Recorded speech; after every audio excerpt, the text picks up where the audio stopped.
부실 수사해놓고 슬며시 특진 신청을 했습니다. 이 부실한 초동 대응으로 여론의 문매를 맞았던 이영학 전담수사팀이 최근 특별 진급을 신청해 물의를 빚고 있습니다. 경찰 내부 징계가 있은 지 불과 2주도 안 된 시점이었는데요. 이건 잠시만, 김복준 교수님 잠시만 기다리시고요. 얘기 좀 해보기 전에 제 왼쪽에 박준 변호사님 나오셨습니다. 홍 기자님 계속 함께 해주십니다. 박준 변호사 나오셨습니다. 네, 안녕하세요. 이 얘기 특진 신청을 했네요. 글쎄요.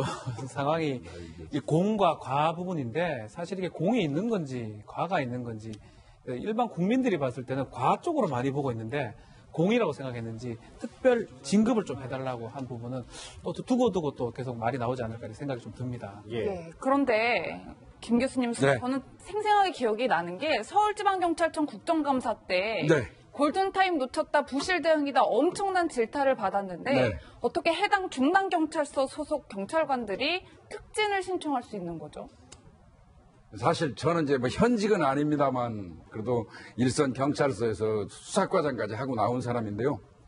사실 창피합니다. 이 방송하면서도 경찰이었던 사람으로서 좀 부끄럽습니다. 이게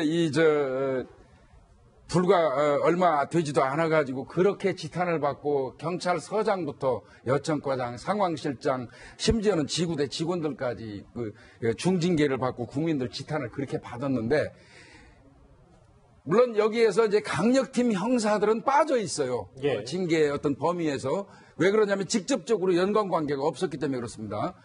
그러고 이제 그 이후에 이영학의 아내 최 씨의 어떤 자살 문제라든지 이 성매매 관련된 거 등등으로 이제 수사하는 데는 뭐 적극적으로 했어요. 그러나 예. 그 이전에 유서 관련된 게 또 이 타이핑한 거기 때문에 그 석연치 않아 가지고 좀 더 빨리 수사를 개시했어야 되는 것이 아니냐 하는 저 비난 여론도 없잖아 있었거든요. 그런 와중에서 이거를 뭐 지휘를 잘했다 해가지고 강력팀장이 그 특진을 상실한 것 같은데요. 연말 아마 특진 상실한 것 같습니다. 그런데 어차피 그건 상실해야 되지도 않는 거예요. 당연히 뭐 서울청에서 아마 탈락된 걸로 알고 있는데 이런 어리석은 사람들 때문에 참 이거 뭐 제가 별로 그렇게 할 말이 없습니다. 일단 한 언론의 일부 보도가 나왔기 때문에 경찰도 뭐 이렇다 해명이 나올 수도 있고요. 뭐 사건에 대한 이 경황에 대해서 얘기를 할 수도 있습니다. 뭐 저희도 그걸 들어보겠습니다. 당시 경찰 스스로도 미흡한 수사를 인정한 적이 있었는데요. 그때 목소리 한번 듣고 오겠습니다. 신고자가 실종자의 행적을 알고 있는 사람과 통화하면서 실종자의 인상착의와 이름을 이야기하였으나 이를 귀담아 듣지 않음으로 인해서 핵심 단서를 확인할 기회를 놓치는 등 초동 조치가 미흡하였습니다.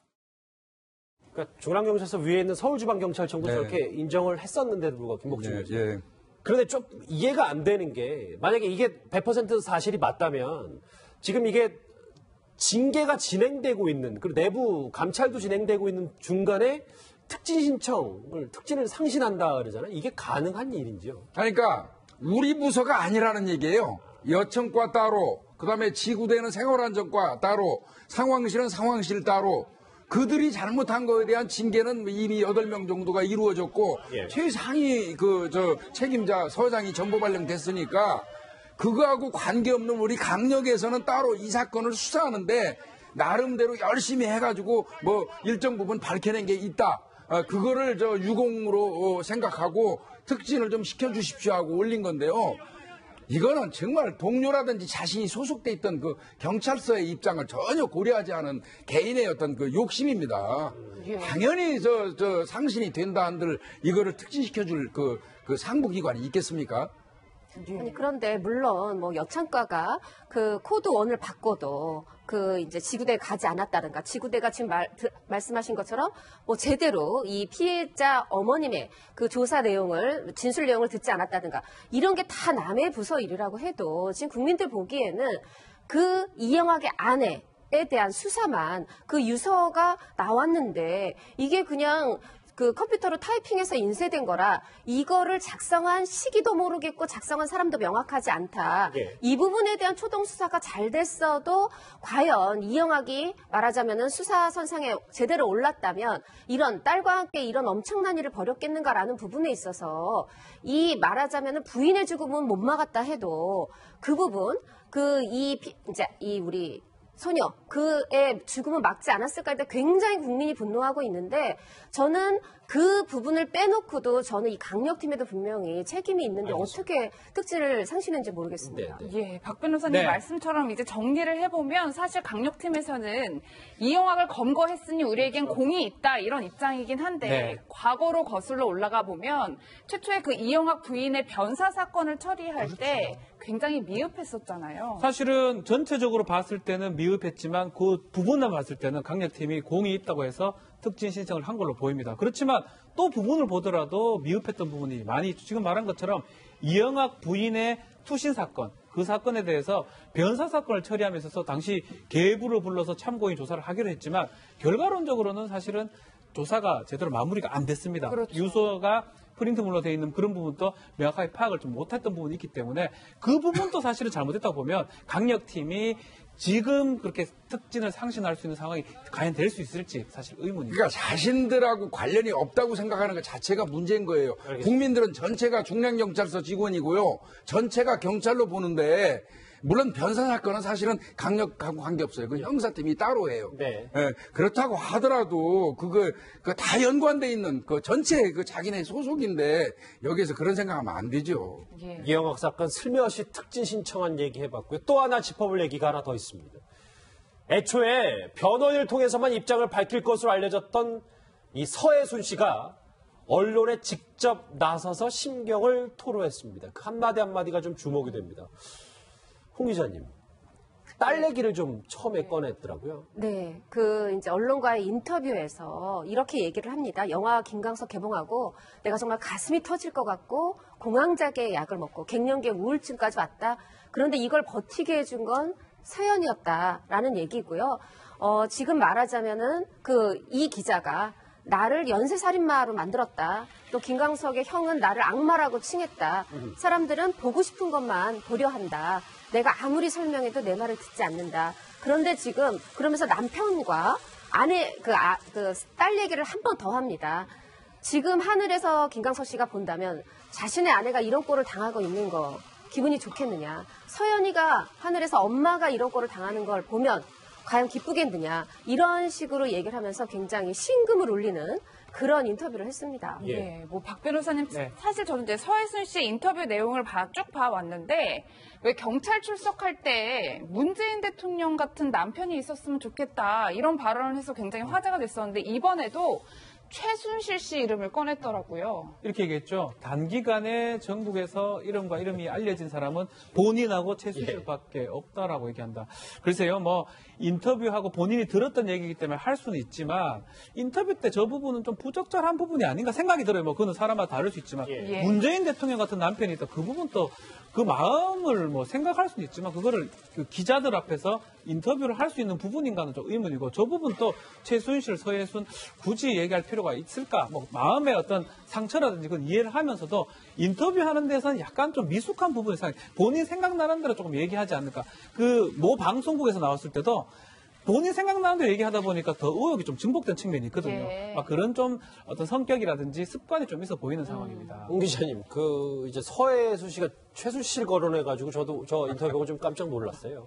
근데 사실 제가 보기에는 이거는 올바르고 아니고를 떠나서 의도적으로 저는 언급했다고 생각이 들어요. 예. 왜냐하면 처음에 언론에 나와서 인터뷰를 했을 당시에 누리꾼들이 다른 많은 댓글 가운데 최 씨와 비슷해 보인다. 그 댓글이 많았어요. 저는 그 부분에 대해서 본인이 마음의 상처를 입은 부분을 이런 식으로라도 드러낸 게 아닌가 생각을 했습니다. 예, 홍 기자님이 이런 와중에 이상호 기자에 대한 이제 어제 법적 조치가 이제 서해순 씨 측에서 들어갔는데 드디어 반응을 내놨어요.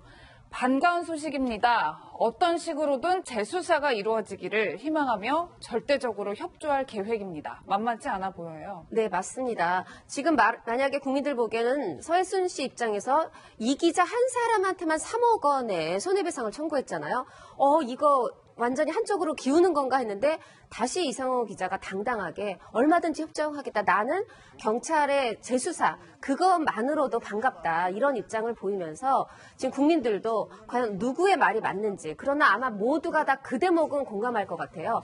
다행이다. 재수사를 한다고 한다. 그 부분에 대해서는 다들 반가워하시지 않을까 생각합니다. 그러니까 저희가 어제 그제 3억, 2억, 1억에 대한 소송 6억 건 얘기를 했었는데 네. 김복준 교수님. 네. 향후 비방할 때는 건당 1,000만 원이라는 얘기까지 또 나와서요. 네, 그러니까 이제 그때 그 방송 될 때마다 한 건당 이제 그 손해배상 그 금액을 정해놓은 거기 때문에 이후에 이제 이 건과 관련해서 동일한 거로 나한테 이제 더 이상 어떤 비방하거나 명예훼손하는 행위를 하지 말라는 그런 의도입니다. 예. 서해순 씨가 과거에 경찰 조사에 나왔을 당시에 김광석 씨에 대한 얘기도 이렇게 언급한 적이 있습니다. 같이 듣고 오시죠.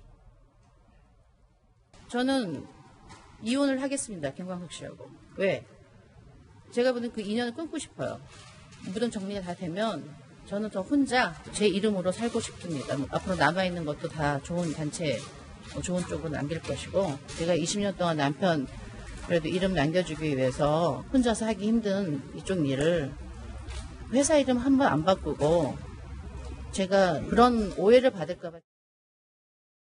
예, 뭐 박 변호사님 네. 앞으로 서해순 씨 측과 이상호 기자 간의 이 법적 분쟁이 만만치 않아 보이는데 서해순 씨의 인터뷰를 보면 김광석 씨 관련 사업을 계속 이어가겠다 이런 입장을 내놨어요. 2라운드로 왔지만 실제로는 1라운드에서 서해순 씨의 승리로 보이기 때문에 이제껏 진행됐던 김광석 씨 사업은 계속 진행할 걸로 보이고요. 2라운드 역시 김광석 씨의 그 사망 여부도 검토는 되겠지만 이게 법적인 부분이 아니기 때문에 과연 이게 이제 이상호 씨가 유죄가 되냐 무죄가 되냐 이 판단으로 봐야 되거든요. 결국은 이상호 기자 입장에서 좀 수세에 몰리는 양상이고 서해순 씨 입장에서는 이제 유죄 받으면 좋은 거고 무죄 받아도 뭐 괜찮은 거고 뭐 이런 상황이기 때문에 사업은 계속적으로 진행할 것으로 보입니다. 알겠습니다. 이영학 관련 경찰의 반응 그리고 서해순 씨 오랜만에 인터뷰한 내용까지 짚어봤습니다. 세 분의 전문가 여기서 인사를 드립니다. 고맙습니다. 맞습니다.